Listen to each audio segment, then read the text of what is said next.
Mga kwento ni Felmo.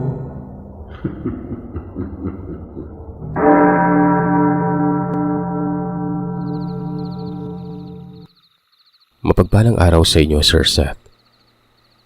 Ang ibabahagi kong kwento ay patungkol sa personal kong karanasan nung kabataan ko.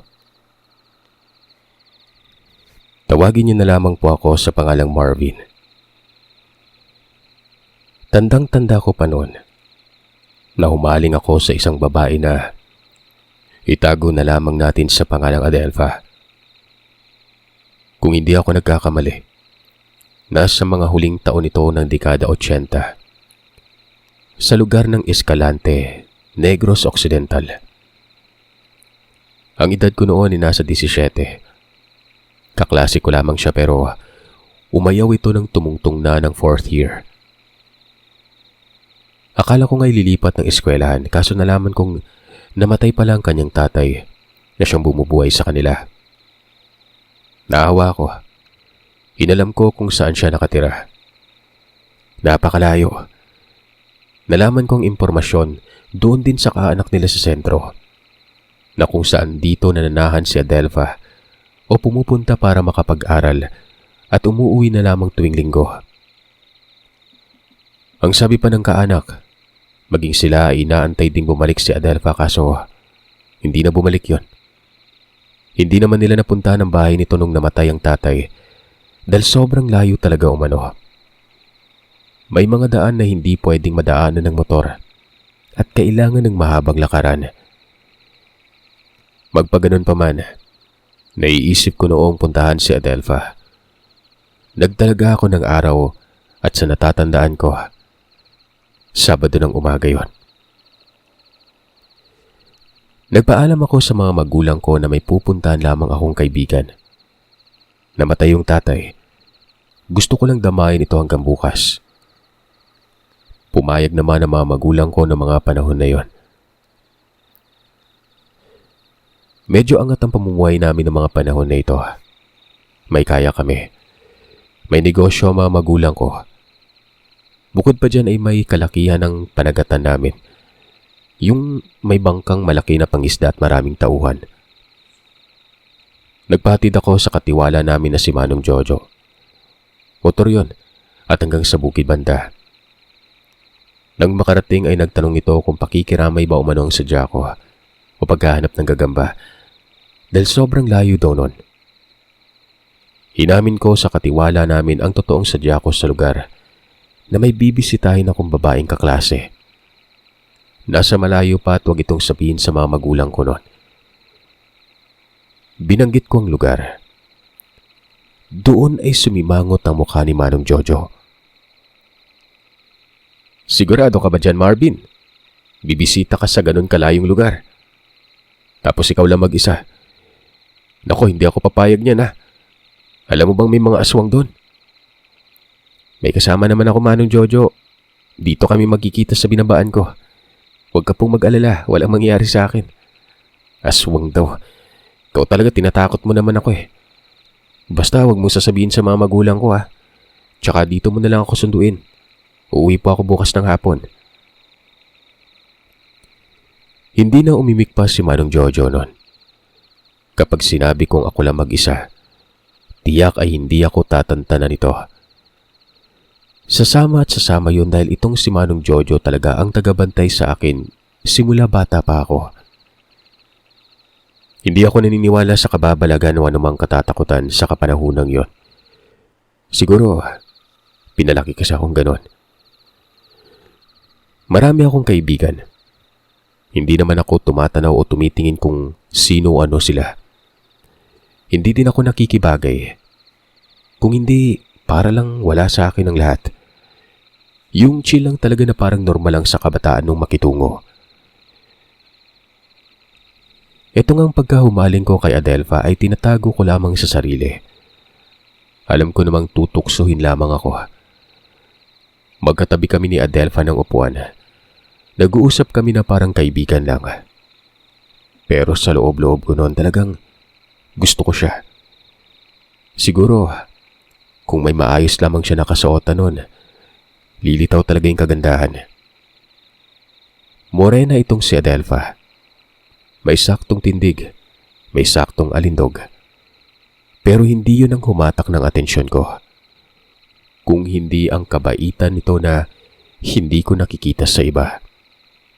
Yun bang concern? Basta, pinapahalagan niya ang mga bagay na yun. Tapos na yun, bigla na lang nawala sa klase at nalaman kong tumigil sa pag-aaral. Yun na nga, at ako lang mag-isa talaga. Binagtas ko na ang daan noon na ang bawat gilid ay sobrang lalawak ng mga sakahan. Ang sakit pa ng tama ng araw noon dahil bungad na bungad ang silangan. Siyempre, may sapat akong baon. Tubig, pagkain at pera. May ilang mga damit noon. At siyempre, regalo ko kay Adelpha na maliit na kahon na may lamang 2 pirasong labakara o maliit na tuwalya. Sobrang layo talaga nun. Nung makarating pa nga ako sa paanan ng bundok na. Tingin ko parang gusto ko nang bumalik. Pero sa tuwing naiisip ko si Adelpha, nababaling ang atensyon ko sa kanya nun. Dahil sa kumpleto naman ang impormasyon, hindi ako nag-aalalang mawala nun. Nagtatanong lamang ako sa mga tao na nadadaanan ko. Hanggang sa may nakapagsabi na malapit na daw ito. Pero nagtanong yung tao kung taga saan ako nun. Sabi ko tagalungsod. May bibisitahin lamang na kaibigan. Hindi ko alam kung bakit bigla na lamang sinabi nito na dapat ay hindi daw ako magabihan. Dapat ay may araw pa. Nakarating na umano ako sa bahay ng nasabing kaibigan. Nabagabag ako nun. Nagtanong kung bakit. Ang sabi nito, dahil umano may aswang. Ang aswang umano na taga Salvador Benedicto. Dun daw namamataan lagi sa paroroonan ko. Napatawa ako nun. Napapailing at sinabi kong hindi ako naniniwala sa aswang. Nagpatuloy ako sa paglalakad. Lingay na ang araw at pagtingin ko noon sa aking relo. Pasado 4:00 na ng hapon. Hapuman pero hindi naging dahilan yon para itigil ko ang pagnanais kong mabisita si Adelpha. Ang mga naglalaro sa isip ko ng mga panahon na yon na kapag nakita ko siya, kakausapin ko ito at sasabihang bumalik sa pag-aaral. Kung ang dahilan lang ay ang pagkamatay ng padre de pamilya, na ito ang kawalan sa kanya para makapag-aral aalukin ko ito na doon na lang manatili sa amin. Ako na yung bahala sa kanya. Ewan ko kung bakit ganun kalakas si Adelpha sa akin nun. Yun na siguro yung tinatawag na pag-ibig. Naiiya ako pero namumutawi sa loob ko ang makita siya nun. Huwag niyong itanggi. Alam kong nakaranas na kayo ng ganito. Iba ang pag-ibig sa kabataan kumpara sa husto ng edad. Sobrang pusok natin, di ba? Hanggang sa nakarating ako sa isang maliit na nayon. Sobrang liblib nito. At yung mga tao doon ay para bang mga irihis. Yung irihis, yung bang takot makakita ng dayo. Nakita ko yung mga ito na nagsipasok ng bahay. Tapos ay nakasilip lamang sa bintana habang nakatitig sa akin nun. Pinabati ko at nginingitian pero ni isa ay walang tumugon. Hanggang sa ilang saglit lang, may nakita akong babae na paparating.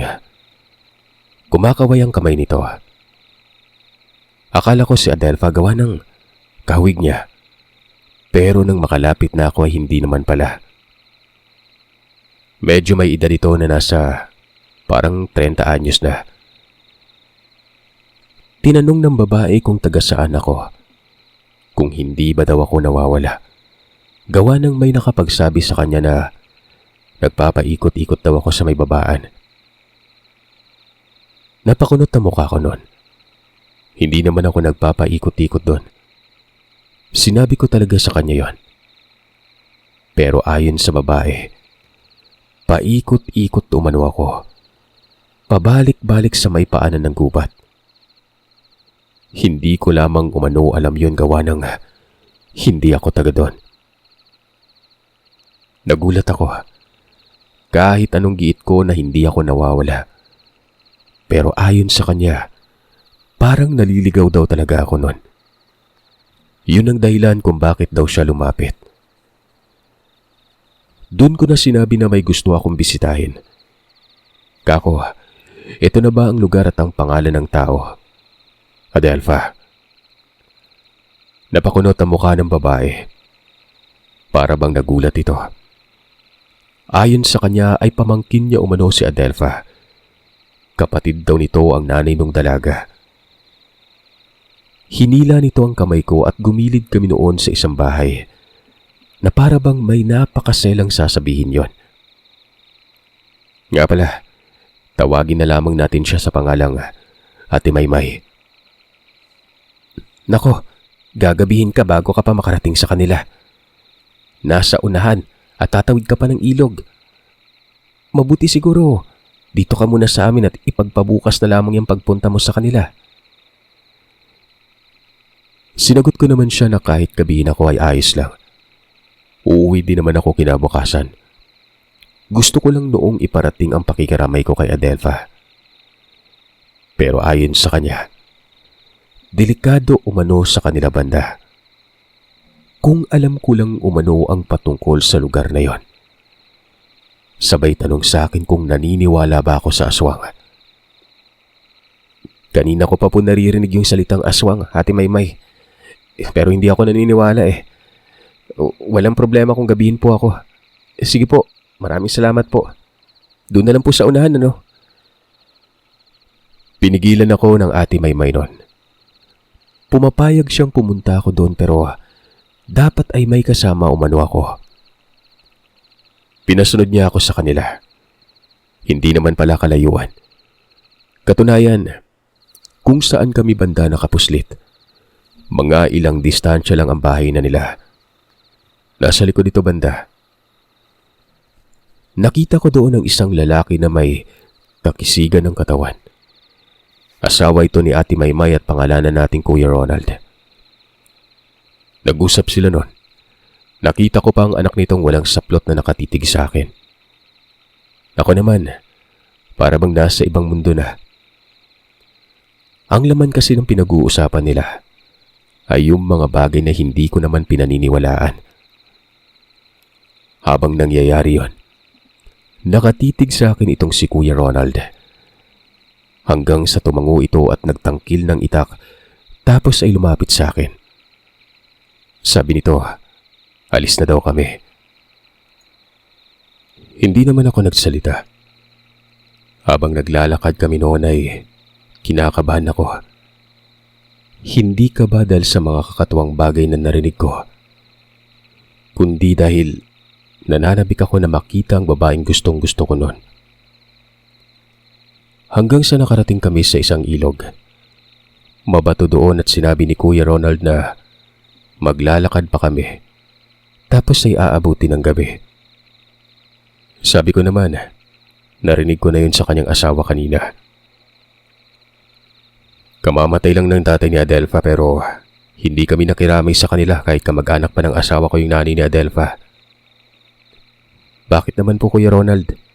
Malapit lang naman ang lugar nila sa inyo, di ba? Basta iho, hindi lang namin piniling makiramay. Hindi ka naman daw naniniwala sa aswang ayon sa asawa ko kaya wala ding saysay kapag sinabi ko sa'yo. Mag-iingat ka. Medyo madulas dyan sa tinatapakan mo. Naguguluhan ako noon. Para bang sinasabi niya na aswang ang pamilya nila Adelpha. Yun ay ayon sa pagkakaintindi ko. Pero magpaganon pa man, umiling lang ako noon at nagpipigil na tumawa. Hindi ako nakakaramdam ng takot. Akala ko, yung unahan na sinasabi, malapit lang. Malayo pala. Sa mga sandaling yun ay madilim na. Nakalimutan ko pa namang magdala ng ilaw. Sobrang hirap pa ng daan ng mga panahon na yon. Lampas tao ang damo na kung tawagin sa amin ay mga hagonoy at kadlum-kadlum. Nangangamay kambing na nga ako nun eh. Tapos ang kati ng katawan ko. Ang dami pang amorse ko sa salawal. May mga damo pa na nakadikit maliban doon. Hindi ko alam ang tawag basta bunga ito ng mga damo na parang palay tapos bilog-bilog na matinik. Hanggang sa nakarating na kami sa isang bahay. Maliit lamang ito at nasa ilalim yon ng napakalaking puno ng mangga. Sa gilid ay pangpang at sinabi ni Kuya Ronald na yun na daw ang bahay. Pero parang walang nakatira. Walang ilaw. Sobrang dilim at napakaliblib pa.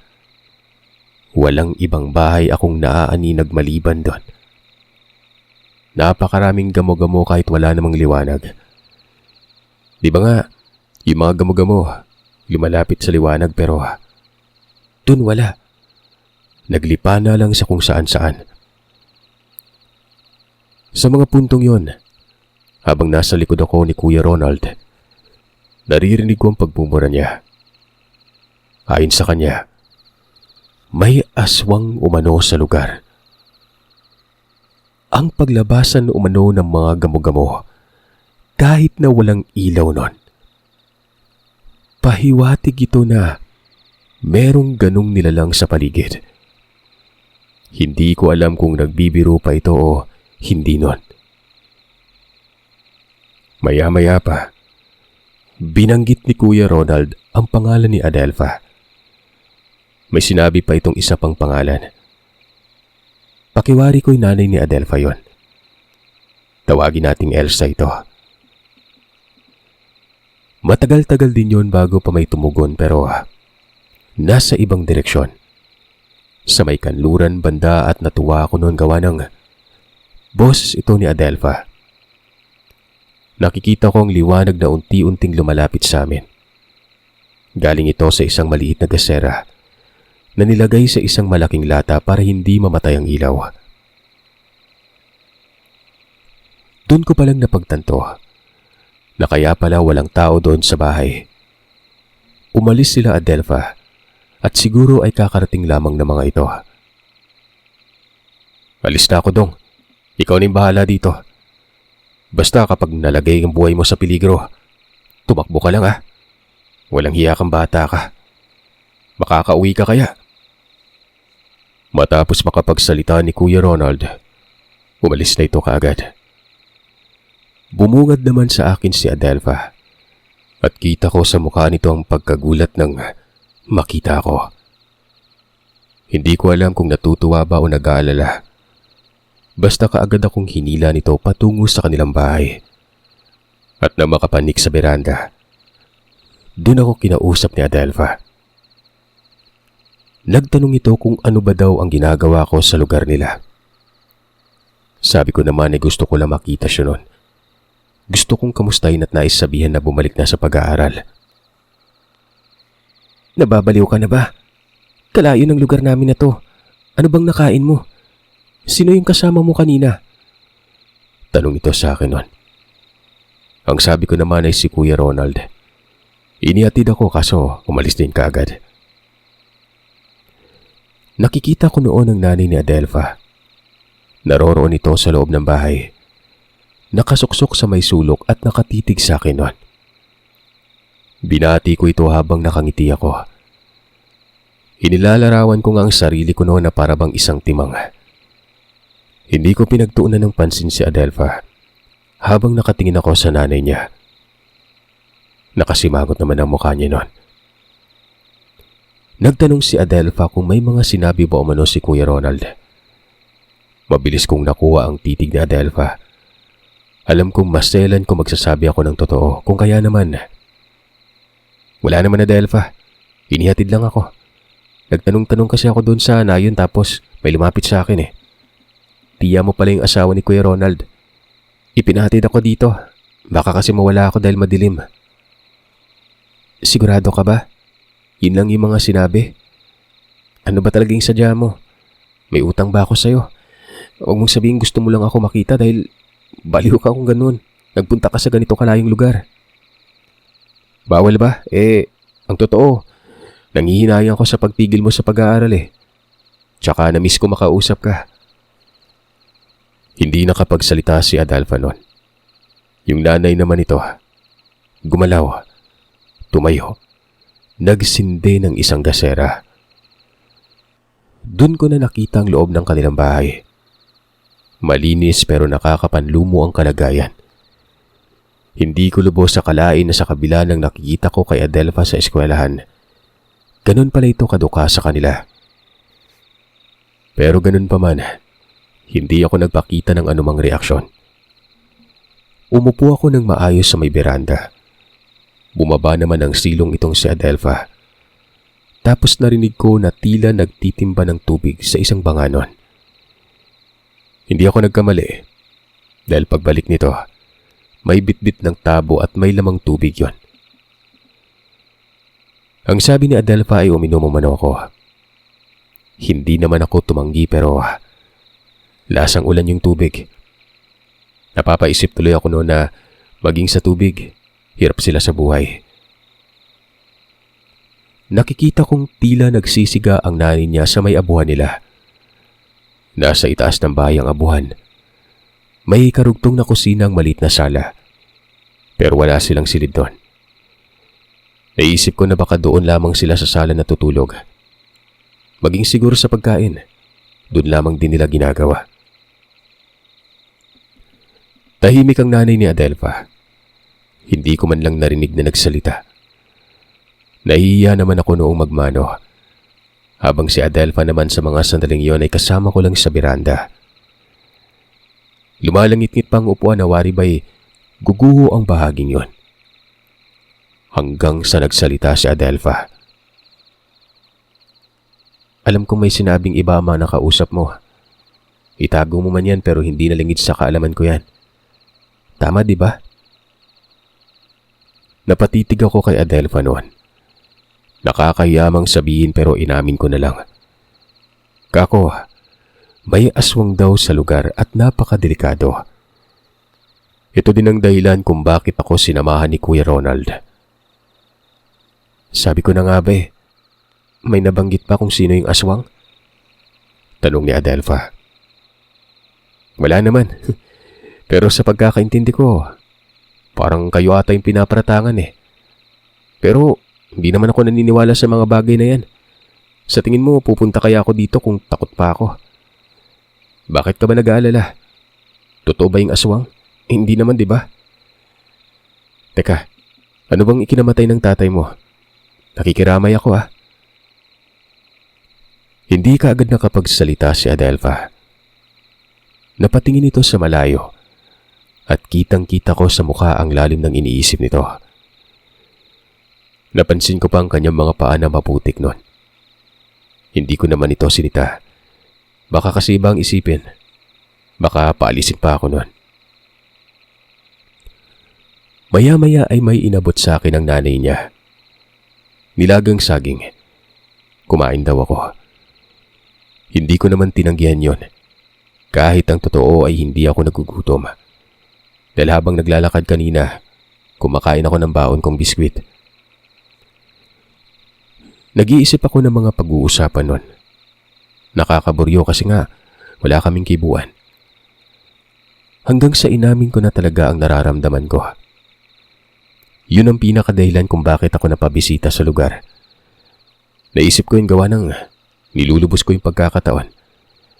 Sabi ko sa kanya, gusto ko siya at plano ko noong paaralin. Na doon ito sa amin titira at akong bahala nun. Napatulala si Adelfa. Napapaluha ang kanyang mga mata.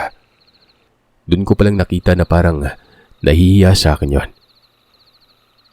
Bumaba ito ng bahay tapos narinig ko ang paglagaslas ng tubig na animoy naghugas ng katawan. Pagkabalik nito, basa na ang damit at buhok niya. Malinis na din siya. Nagbihis pa yun sa loob at muling nagtungo sa may beranda. Ang nanay naman ito, biglang nagpaalam. Aalis daw at babalik din kaagad. Para bang binibigyan kami ng pagkakataon noon ni Adelfa. Maya-maya pa, Inamin niya sa akin, Sir Seth, na totoo umano ang mga aswang. Kung sa tingin ko daw ay mga kakatuwang bagay lamang ito, nagkakamali ako. Totoo sila at hindi ko daw magugustuhan ang itsura nito kapag nakita ko sa personal. Dali-dali ko namang pinuna si Adelpha at sinabi kong huwag siyang magpapatawa. Pero seryoso ang mukha niya nun. Pinagdikdikan niya na totoo ang mga aswang at totoong kinatatakutan ng lugar nila ng mga tao nun. Para bang pinapaintindi sa akin ni Adelpha ang mga nilalang na yon. At ipinapaintindi niya sa akin na parang may kinalaman sila sa mga aswang na ito. Nanatili akong kalmado at ni konting pagkatakot ay hindi ko naramdaman. Hanggang sa ilang saglit pa, biglang natahimik si Adelpha. Sa maniwala man kayo o sa hindi, yung mga gamo-gamo kanina ay muling nagdagsaan. Sobrang dami, Sir Seth. Lumilipad sa ibabaw namin at may ilan pang namamatay ng matamaan ang apoy sa gasera.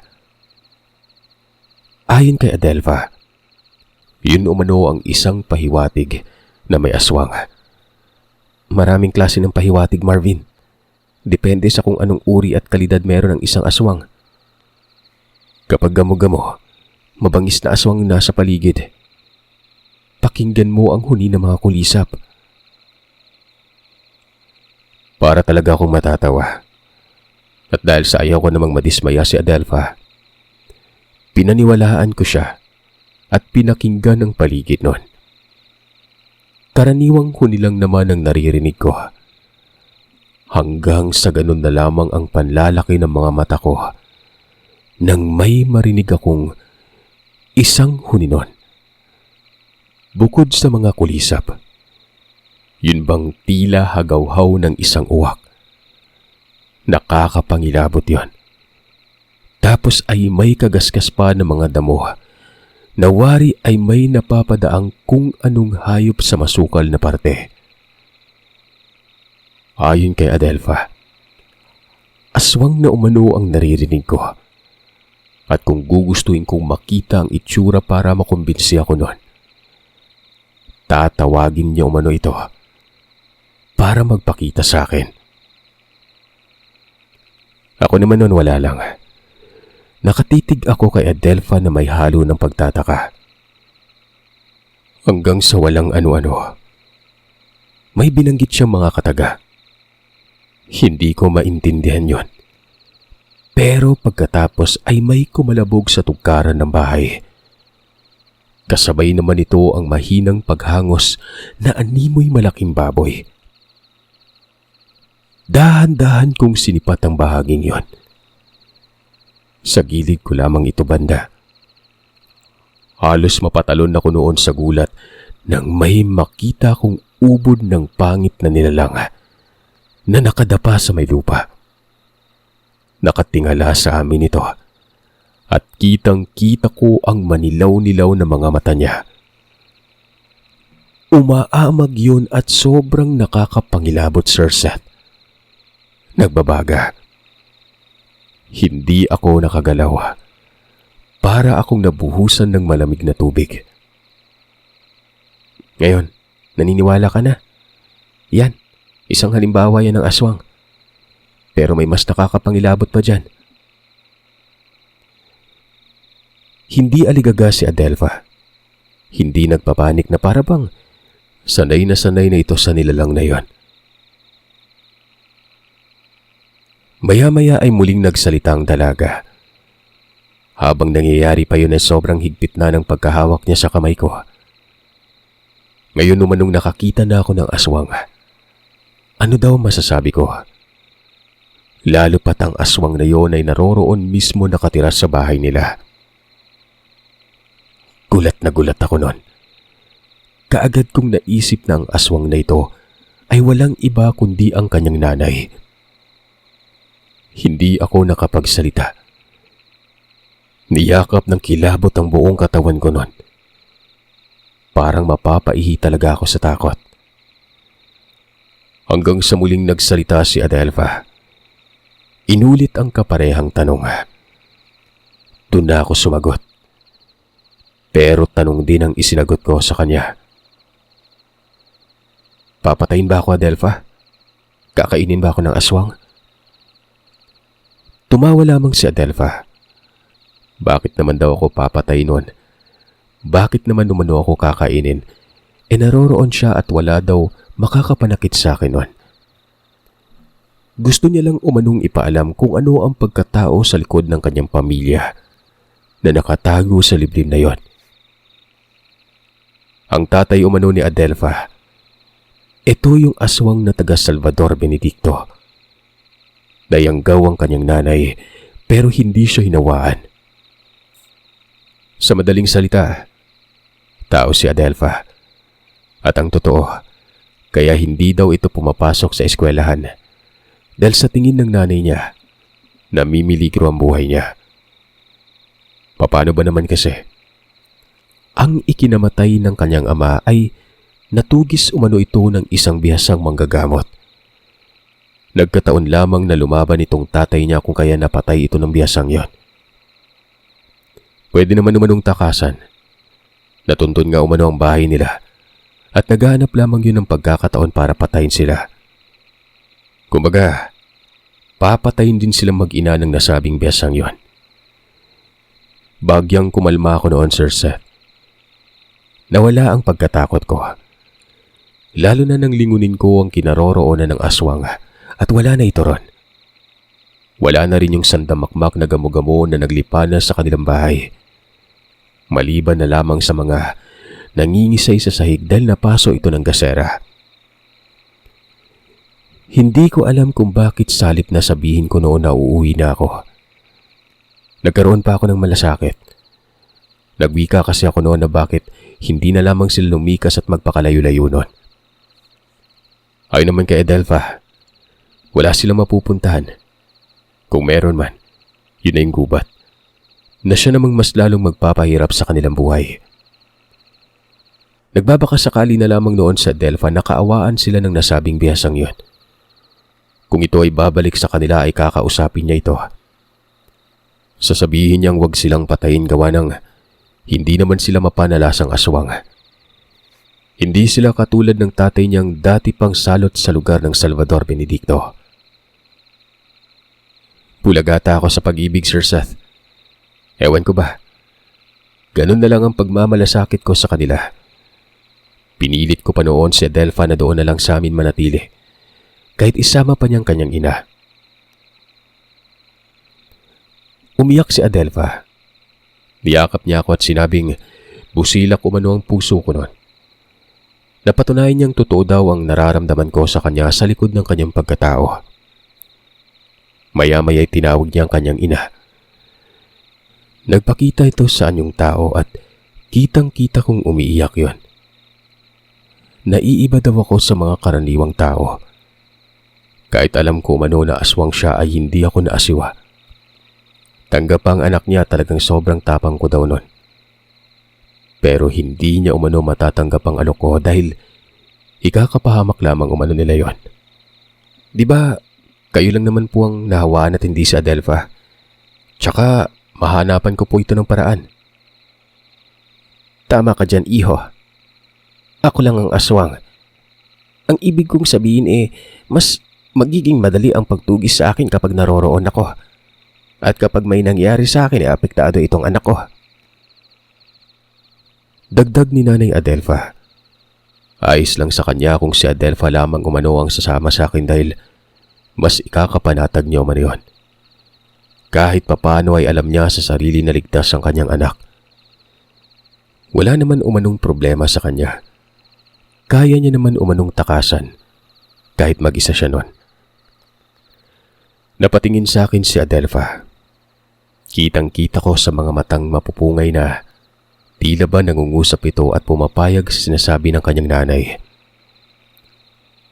Sa mga oras na yun ay buo na ang loob ko.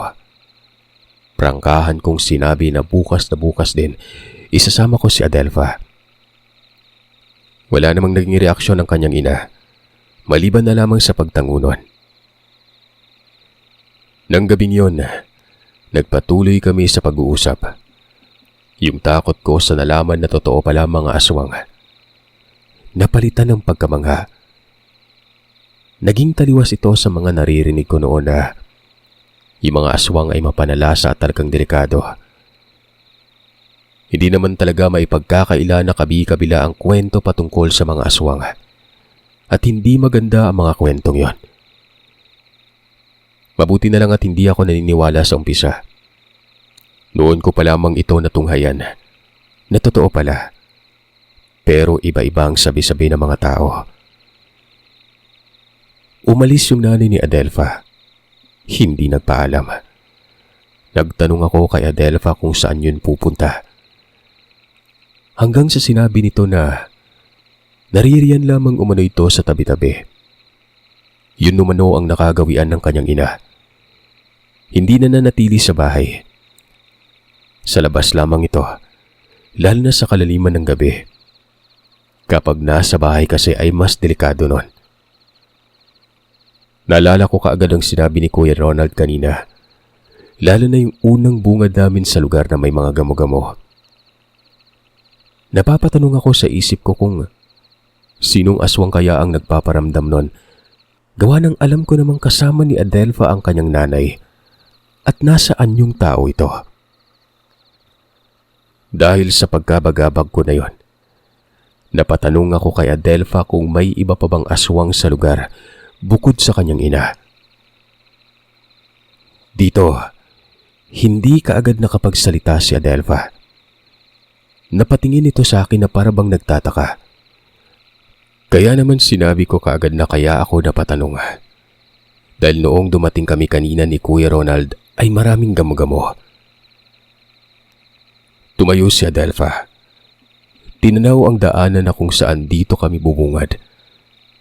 Nagpalinga-linga sa lugar hanggang sa nagwika ito ng, hindi kaya bumisita yung kapatid ng tatay ko? Matapos lang makapagsalita ni Adelpha, bumaba ito ng bahay. Para bang tarantang-taranta. Tapos ang tagal bumalik. Alam niyo Sir Seth, natakot ako noon gawa ng mag-iisang oras na lamang pero hindi man lang bumalik o lumitaw si Adelpha. Pasado 12:00 na lang ay wala pa rin ito. Hanggang sa maya-maya pa, narinig ko ang pagsigaw niya. Umiiyak ito na wari ba'y namiminatay nun. Yun bang nadadalamhati? Dali-dali kong inalam kung saan banda. Hanggang sa natuntun ko siya. Nasa baba ng pangpang. Natatakot man pero pinuntahan ko yon. Hindi ko alam kung tama ba yung dinadaan kong landas. Basta nagpagulong-gulong talaga ako pababa ng mapatid ang paa ko nun. Sumabit ako sa mga baging. Sobrang sakit ng katawan ko. Kinakapa-kapa ko pa ang bahagi ng katawan ko. At may sugat ako nun. Sa kabutihang palad, galos lang ang tinamo ko. Naririnig kong mas malakas ang pag-iyak ni Adelpha. Gumapang ako pababa. Sumuot sa kung ano ba yung punong yun na sobrang daming ugat na nakalambitin. Parang balete. Hanggang sa nasilayan ko si Adelpha sa gitna ng nakahawing damo. Merong nakasabak sa kanya nun. Hindi ko maninag kay lumapit ako. Doon ko nakita na ang dala-dala ni Adelpha, nanay niya. Nasa anyong aswang yon. Pero wala ng buhay. Unang beses kong makakita at makahawak ng aswang. Umupo ako sa tabi ni Adelpha. Kinapaka pa ang kanyang ina. May banaag naman kahit papano kaya nakikita ko pero limitado yon. Pero wala. Patay na talaga. Magaspang ang balat nito. Magulo ang buhok. Pero tila gumagalaw. Pagdampi kasi ng kamay ko sa bandang leegan, naramdaman ko yung buhok niya na gumagalaw-galaw nun. Ang sabi sa akin ni Adelpha, pinatay daw ng kapatid ng kanyang tatay ang nanay niya. Hindi ako makakibunon. Wala akong masabi. Niyakap ko lamang si Adelfa noon at patuloy siya sa pag-iyak. Ayon pa dito, kitang-kita niya daw kung paano naglaban ang nanay niya at ang isang aswang nun. Pero dahil sa mas malaki at mas malakas umano ang kapatid ng kanyang ama, walang nagawa si Nanay Elsa. Hinayaan ko siyang ilabas niya ang kanyang saloobin. Hanggang sa umabot na sa punto na nabanggit niya na ang puno at ugat kung bakit pinatay ang kanyang nanay nun. Ayon kay Adelfa, bukod sa biyasang albularyong nakatunton sa kanila, may isa pa umanong banta. Yun ay ang kapatid ng kanyang ama. Dahil umano na bulabog ang angkan nila, pinaplanong patayin na lamang si Nanay Elsa at baka ito pa kasi ang gamitin ng biyasa para lahat sila ay matugis nun. Pinatahan ko si Adelfa. Kako ay huwag siyang malulungkot kung namatay man ang kanyang nanay dahil naroroon naman ako. Siguro, yun talagang prinsipyo ng mga aswang, kaya nangyari yun. Ang maganda ay hindi dinamay sa Adelfa. Mas lalong umiyak ang dalaga.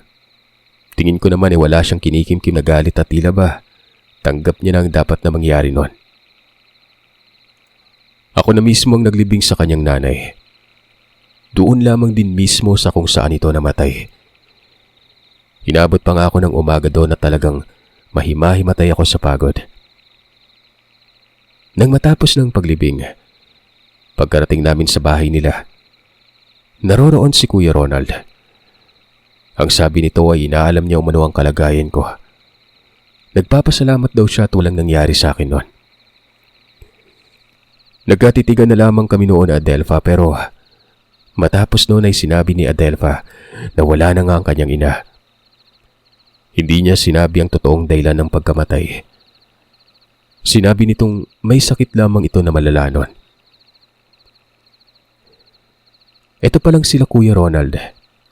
Alam nitong hindi aswang si Adelfa. Yun lang mga magulang nito. Narinig ko kasi ang sinabi niya habang kausap si Adelfa. At sa pagkakataong yun, nakisali na rin ako. Kako, ako na ang bahala kay Adelfa. Dadalhin ko ito sa bahay. Wala namang naging negatibong pagtugon si Kuya Ronald. Nagpasalamat pa ito. Kung pagod lang pag-uusapan, Sir Seth. Nakasurvive ako nun. Mantakin nyo, galing ako sa mahabang lakaran tapos puyat. Kinabukasan ay uwi kagad sa amin. Basta ang importante sa akin ng mga panahon na yon, kasama ko si Adelfa. At sakto talaga nang makarating kami sa may kalsada ay naroroon na si Manong Jojo. Nanlaki pa mga mata nito na makita si Adelfa. Sabi ko sa kanya, dun ko ititira sa amin dahil magpapatuloy sa pag-aaral. Ayun, iniharap ko si Adelfa sa mga magulang ko. Pinagalitan ako nung una gawa ng para kung manong tinanan. Pero pinaintindi ko sa kanila. Wala akong binanggit patungkol sa pagkatao ni Adelfa. Sinabi ko lang na tutulungan ko ito para makapagtapos ng pag-aaral. Napatigil gawa ng namatay ang kanyang ama. Hindi ko na sinali na namatay din ang kanyang ina noon kasi tatay lang naman ang ipinalam ko sa kanila bago pa umalis eh. Doon na natili si Adelfa sa amin. Pero ramdam na mga magulang ko na may namamagitan sa aming dalawa. Kung kaya naman ginawa nila ng paraan para hindi mapaaga ang pagkakaroon ko ng asawa. Pinagbukod kami. Ang gumagamit ng kwarto ko ay si Adelfa. Habang ako naman ay katabi ni Manong Jojo sa may kamalig. Parang ako pa yung hindi anak. Ito naman kasing si Manong Jojo. Panay-panig kaya itong mga magulang ko mas sumihigpit. Sila ba naman ang sabihan na ginapang ko daw si Adelfa? Pinagalitan ako noon. Pero alam nyo, pagkatapos ko makapag-aral ng kolehiyo, pinakasalan ko si Adelfa. Associate ang natapos ni Adelfa. Ako naman noon ay bachelor. Sabi kasi ng nanay ko ay hindi daw kinakailangan ng babae ang mataas ang propesyon dahil responsibilidad ko umano yon. Alam na kasi nila noon na magkakatuluyan talaga kami. Nabiyayaan kami ni Adelpha ng 2 anak. Sa ngayon nga ay may apo na ako. Si Adelpha naman ay kasama ko pa rin siya. Itong kwento at karanasan namin, Sir Seth, palagi ko itong naaalala. Hinding-hindi ko ito makakalimutan. Lalong-lalo na tuwing nakakakita ako ng mga gamo-gamo